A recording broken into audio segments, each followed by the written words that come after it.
Well, unang-una, alam naman po natin na ang OVP nakatanggap po ng confidential fund noong December 2022.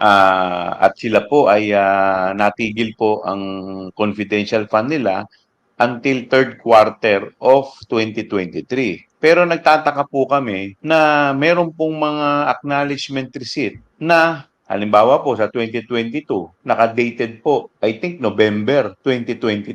At that time, wala pa naman po silang confidential fund. So paano meron silang acknowledgement receipt na dated November 2022?